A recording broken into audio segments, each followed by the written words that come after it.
ಎಂದು ಪಾಠ ನಿಲ್ಲದು. ಹಗಲೇ ಇರಲಿ ಇರುಳೇ ಇರಲಿ ಕಲಿಕೆ ಸಾಗಿಹುದು, ಕಲಿಕೆ ಎಂದು ನಿಲ್ಲದು. ಕನಸನ್ನು ಬಿತ್ತುವ ಕಾಯಕವಿಲ್ಲಿ ನಿತ್ಯ ನಡೆದಿಹುದು.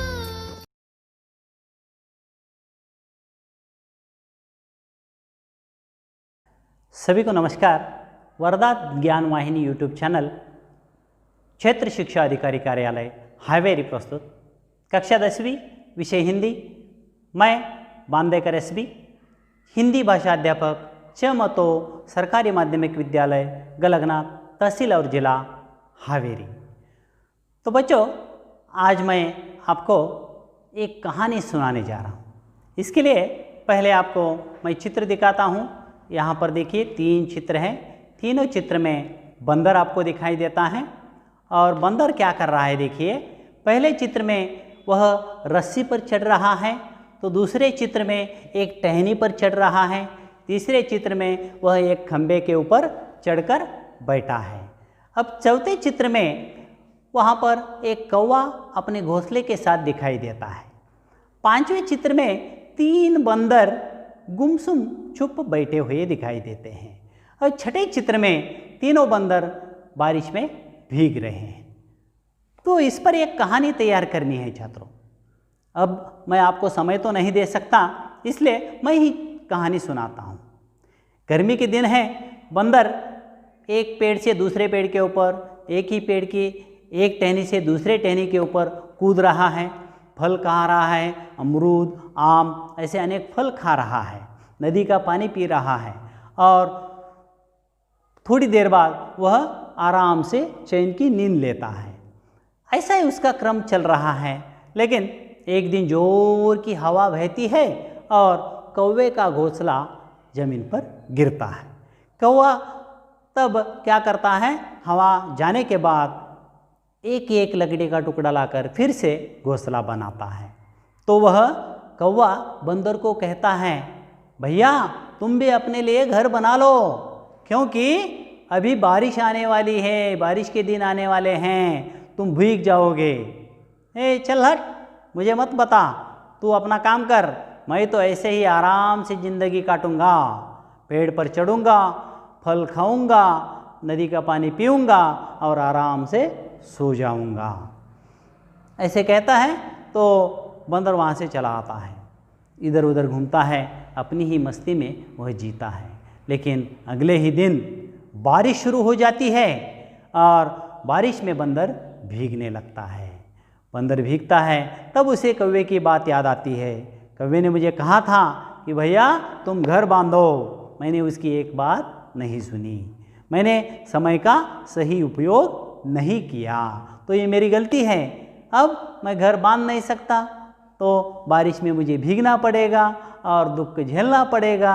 अब मैं पछताऊँ, क्या करूँ, कुछ भी नहीं हो सकता, मुझे पछताने के सिवा कोई चारा नहीं है।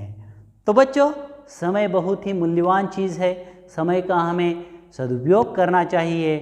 इस बारे में एक पाठ 10वीं कक्षा में आपको है। उस पाठ का नाम देखिए, हिंदी विषय कक्षा 10वीं पाठ 11 समय की पहचान, सियाराम शरण गुप्त। समय की पहचान, पहचान यानी परिचय, यानी इसका महत्व, समय का महत्व। यहाँ पर 2 चित्र हैं। पहले चित्र में दीवार पर टंगने वाली घड़ी है, तो दूसरे चित्र में गले में लटकाने वाली या कमर में लटकाने वाली घड़ी है।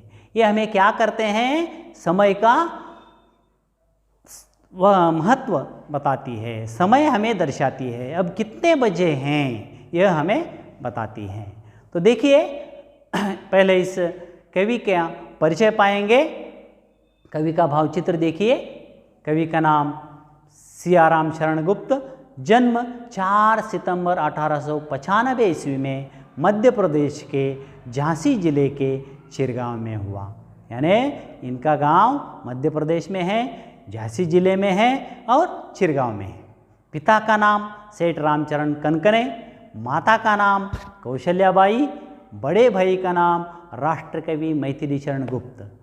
इनका अध्ययन हमने किया है 9वीं कक्षा में जय जय भारत माता पद्य, इसका अध्ययन किया है। ये जो है इनके बड़े भाई हैं। सियाराम शरण गुप्त जी 4 भाषाओं पर अधिकार प्राप्त कर लिया था, गुजराती, अंग्रेजी और उर्दू और साथ ही हिंदी। तो हिंदी में इनकी प्रमुख रचनाएं हैं मौर्य विजय, अनाथ, विषाद, आर्द्रा, आत्मोत्सर्ग, मृन्मयी, बापू, नकुल आदि। इन्हें पुरस्कार भी मिला है। वाराणसी नागरी प्रचारणी सभा द्वारा सुधाकर पदक नामक पुरस्कार प्राप्त हुआ है। इनकी मृत्यु जो है 29 मार्च 1963 ईस्वी में हुई है। तो आइए बच्चों, अब मैं इस पाठ का आशय के बारे में पहले बात करता हूँ। तो यहाँ पर पहला जो चित्र है यह सूर्योदय का चित्र है। सूर्योदय हो रहा है, गुलाब के फूल खिले हैं। दूसरा चित्र देखिए, सूर्यास्त हो रहा है। और मध्य वाला चित्र देखिए, यह चक्र है।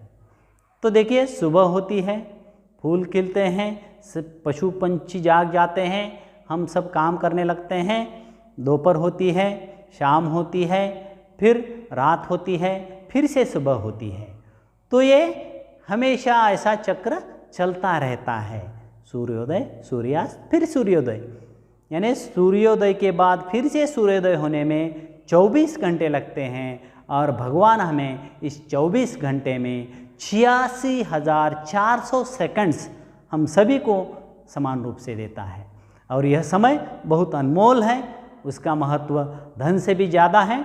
इस कविता द्वारा छात्र समय की महत्ता समझेंगे। इस कविता के द्वारा छात्र समय की महत्ता समझेंगे। समय अधिक महत्वपूर्ण तथा उपयोगी होता है।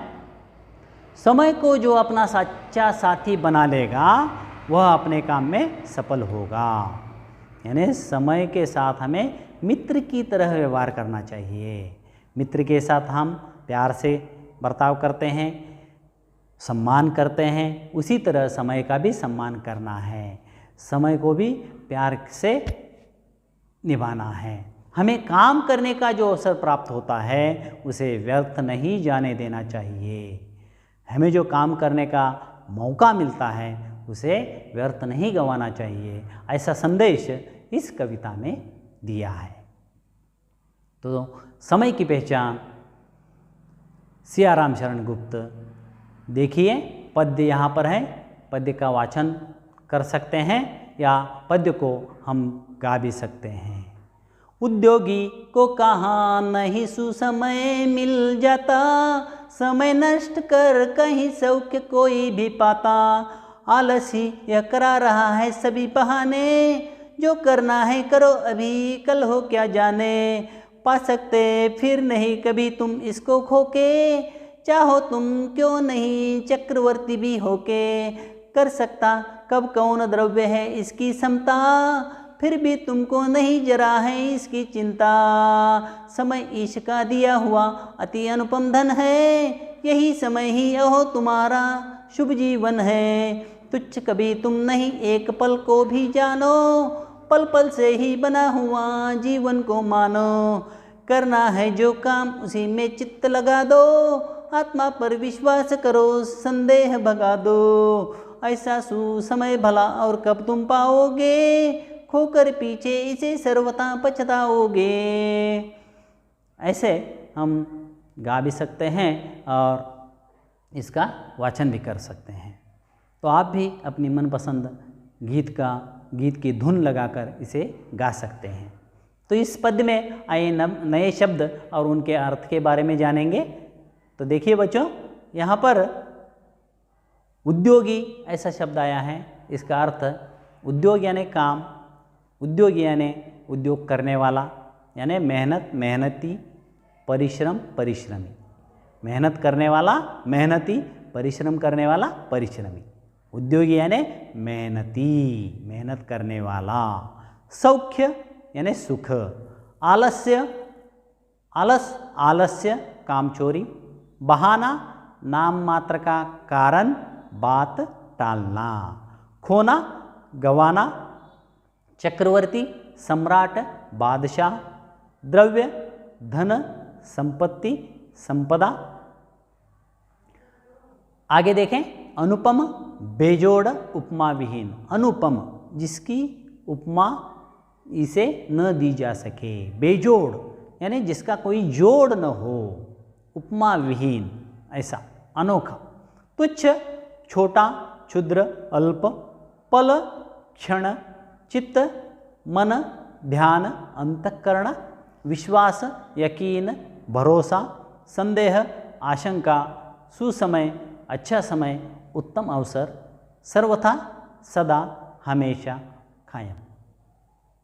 अब देखें पहली 4 पंक्तियां देखिए यहाँ पर। उद्योगी को कहाँ नहीं सुसमय मिल जाता। उद्योगी यानी परिश्रमी, जो परिश्रमी होता है उसे कहाँ नहीं सुसमय मिल जाता है। यानी उद्योगी को हर समय सुसमय लगता है। समय नष्ट कर कहीं सौख्य कोई भी पाता। समय को नष्ट करने वाला कोई भी सौख्य नहीं पा सकता। आलस यह करा रहा है सभी बहाने। आलस क्या कर रहा है? आलस यानी आलस्य, बहाना, झूठ मूठ का कारण। हमारे शरीर में जो आलस रहता है वह क्या करता है? बहाने बनाने के कारण बनाता है। जो करना है करो अभी, कल हो क्या जाने। जो भी हमें करना है वह कल ही करना है, आज ही करना है। कल क्या हो सकता है किसे पता। यहाँ पर देखिए चित्र में खेत में कुछ लोग काम कर रहे हैं, दूसरे चित्र में कोई गड्ढा निकाल रहे हैं। तो इन 4 पंक्तियों में समय का महत्व बताते हुए कवि सियाराम शरण गुप्त जी कहते हैं, परिश्रम करने वाले व्यक्ति को हर समय सुसमय लगता है। समय को नष्ट करके दुनिया में किसी को भी सुख की प्राप्ति नहीं हुई है। मनुष्य के भीतर रहने वाला आलस ही काम न करने के बहाने बनाता है। इसलिए कवि कहते हैं कि आलस को त्याग कर काम करना चाहिए। जो काम करना है उसे आज और अभी करे, कल पर ना टाले, क्योंकि कल क्या हो उसे कोई नहीं जानता। तो देखिए बच्चों, यही बात हमारे संत कवि कबीरदास जी भी करीब 600 साल पहले कह चुके हैं। काल करे सो आज कर, आज करे सो अब, पल में परलय होवेगी, बहुरी करेगा कब। वो भी कह चुके हैं कि कल जो काम करने हैं वो आज करें, आज करने वाले कामों को अब करें, क्योंकि पल में कुछ भी हो सकता है। भूचाल आ सकता है, प्रलय आ सकती है, यानी हमारी मृत्यु हो सकती है। तो हमें काम करने का मौका कब मिलेगा? इसलिए कल करने वाले कामों को आज करना है, आज करने वाले कामों को अभी करना है। तो आगे की पंक्तियां देखते हैं। पा सकते फिर नहीं कभी तुम इसको खोके, चाहो तुम क्यों नहीं चक्रवर्ती भी होके। देखिए बच्चों, एक बार समय को खोने से हम उसे फिर से पा नहीं सकते। चाहे वह कितना भी बड़ा आदमी हो, अमीर हो, चक्रवर्ती हो, वह अपनी सारी संपत्ति देकर भी क्या नहीं कर सकता? खोए हुए समय को वापस नहीं पा सकता। इस दुनिया में ऐसा कौन सा द्रव्य है, ऐसी कौन सी वस्तु है जो समय की समता कर सकती है? ऐसी कोई भी वस्तु नहीं है बच्चों। फिर भी तुमको नहीं जरा है इसकी चिंता, फिर भी मनुष्य को समय की चिंता नहीं है। देखिए, समय के मूल्य को बताते हुए कवि कहते हैं, समय एक बार हमारे हाथ से चला जाता है तो उसे हम किसी भी कीमत पर वापस नहीं पा सकते। खोया हुआ समय कभी वापस नहीं मिलता।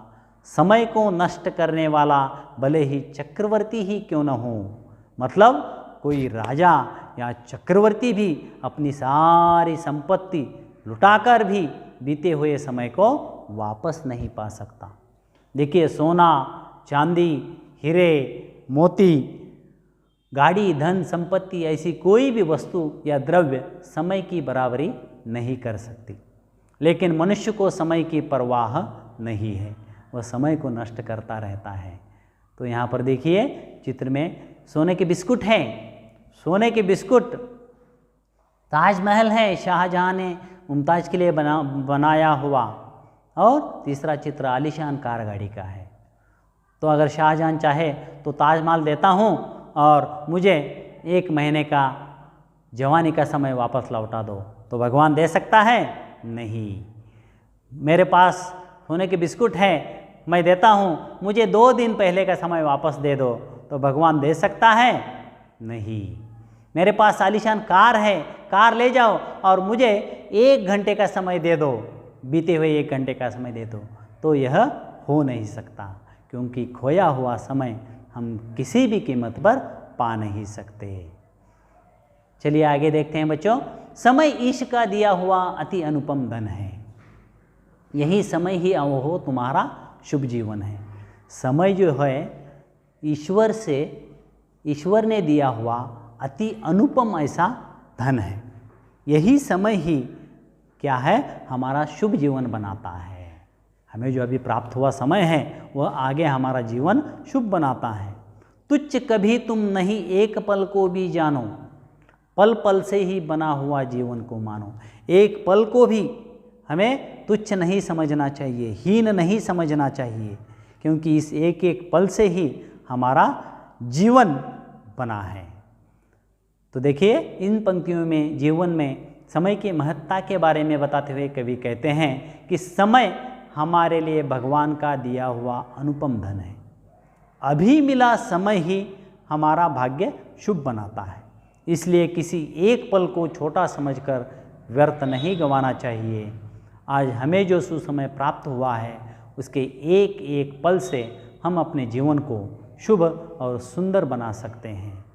देखिए यहाँ पर उसेन बोल्ट, ये जो विश्वविख्यात धावक है, उनका चित्र है। दूसरा जो चित्र है पाब्लो पिकासो, ये एक महान चित्रकार है।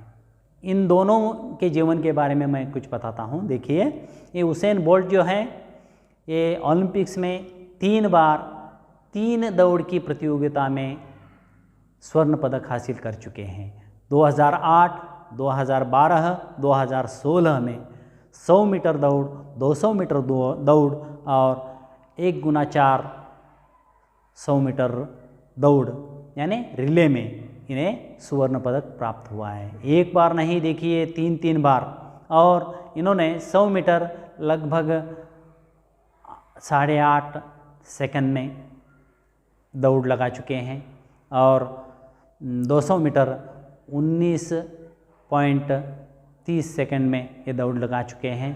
तो लगभग यानी पल कितना छोटा है देखिए, लेकिन इन्हें बहुत सारे पुरस्कार मिल चुके हैं। लगभग लाखों करोड़ों रुपए इन्हें और भी मिले हैं पुरस्कार के रूप में। ये पाब्लो पिकासो जो है दूसरे चित्र में देखिए, ये महान चित्रकार हैं। एक बार ये रेस्टोरेंट में बैठे थे, उनके सामने एक महिला आती है और अपना स्केच चित्र बनाने के लिए कहती है।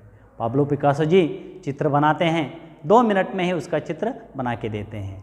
तो वह कीमत पूछती हैं। पाब्लो पिकासो कहते हैं कि लगभग $10 मिलियन। तो वो महिला अचंभित हो जाती है, उसे यकीन नहीं होता। वह जाती है और बाज़ार में जाकर पूछो, ऐसा वो बोलते हैं। वो बाज़ार में जाके पूछ के आती है, तो बाज़ार में भी उस चित्र की कीमत वही बताते हैं, $10 मिलियन। तो देखिए, तो फिर वापस आती है महिला, सच कहा आपने, बाज़ार में इस चित्र की कीमत लगभग आपने बताई वही है। तो 2 मिनट में आप इतना कमा लेते हैं? तो कहते हैं इस 2 मिनट के हुनर के लिए मैंने 25 साल तक परिश्रम किया है। ये उसेन बोल्ट जी ने भी कम से कम 15 से 20 साल तक इसके लिए परिश्रम किया है। तो किसी एक पल को हमें छोटा नहीं समझना चाहिए, उसका उपयोग करना चाहिए और अपनी ज़िंदगी में सुधार लाना चाहिए। चलिए बच्चों आगे देखते हैं। करना है जो काम उसे में चित्त लगा दो, आत्मा पर विश्वास करो, संदेह भगा दो। ऐसा सुसमय भला और कब तुम पाओगे, खोकर पीछे इसे सर्वथा पछताओगे। देखिए, हमें जो भी काम करने हैं उसमें मन लगाना चाहिए। चित्त यानी मन लगाना चाहिए। हमारी आत्मा पर विश्वास करना चाहिए, आत्मशक्ति पर विश्वास करना चाहिए, और उस काम के बारे में जो संदेह है उसे भगाना चाहिए। ऐसा सुसमय भला और कब तुम पाओगे, ऐसा सुसमय भला और कब तुम पाओगे, खोकर पीछे इसे सर्वथा पछताओगे। देखिए, इस तरह का सुसमय भला और कब मिलेगा आपको, इसे अगर आप खो देंगे तो इसे सर्वथा पछताना पड़ेगा आपको। कवि समय के सदुपयोग के बारे में बताते हुए कहते हैं, जो काम हमें करना है उसे आज व अभी करें और उस काम को मन लगाकर आत्मविश्वास के साथ करें। उस काम के बारे में जो संदेह है उसे मिटा दे।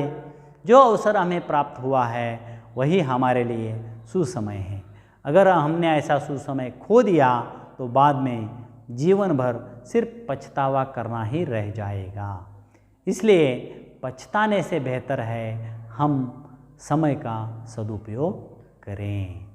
तो इस तरह हमने बच्चों यहाँ इस पाठ में समय के बारे में, समय का स्वरूप, समय का महत्व हमने जान लिया है, समय का परिचय प्राप्त कर लिया है। समय जो है ईश्वर से दिया हुआ अनुपम धन है।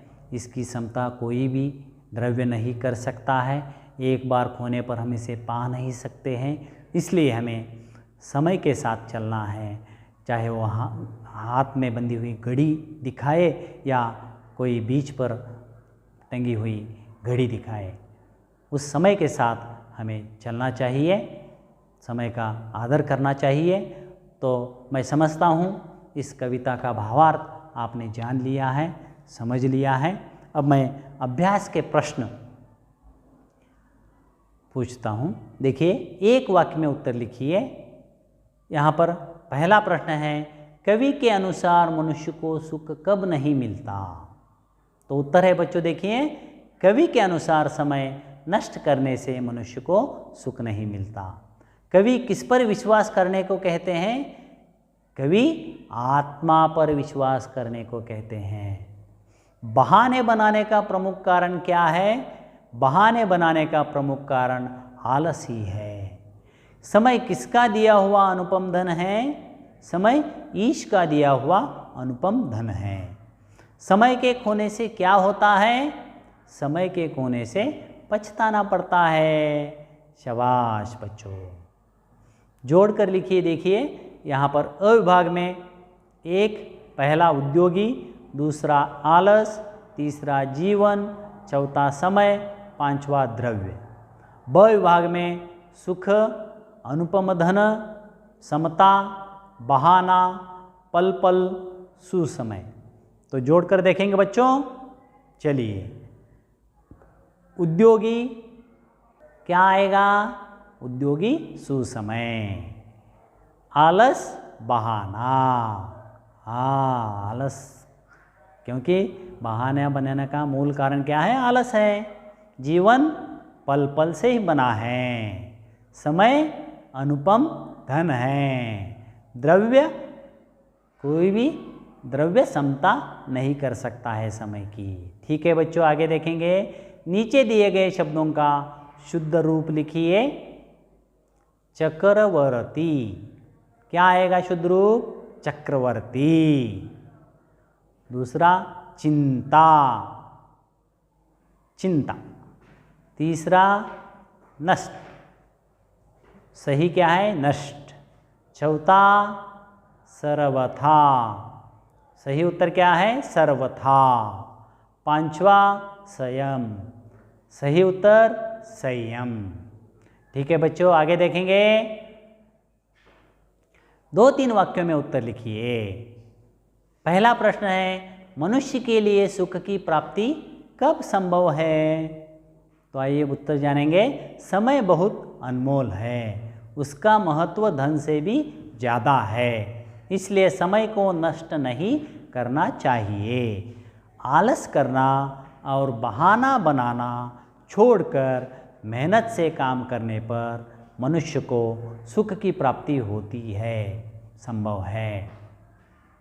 दूसरा प्रश्न देखिए बच्चों, समय का सदुपयोग कैसे करना चाहिए?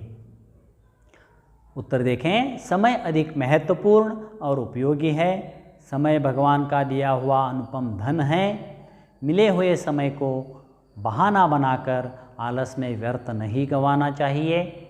समय को सच्चा साथी बनाकर, मन लगाकर, परिश्रम के द्वारा काम करने से समय का सदुपयोग होता है। इससे जीवन में सफलता मिलती है और जीवन सुंदर तथा सुखी होता है। तो आइए बच्चों, अब हम गृह कार्य देखेंगे। इसमें पहला प्रश्न है, समय की पहचान कविता से क्या संदेश मिलता है? दूसरा है, समय का महत्व विषय पर 10 वाक्यों का एक निबंध लिखिए।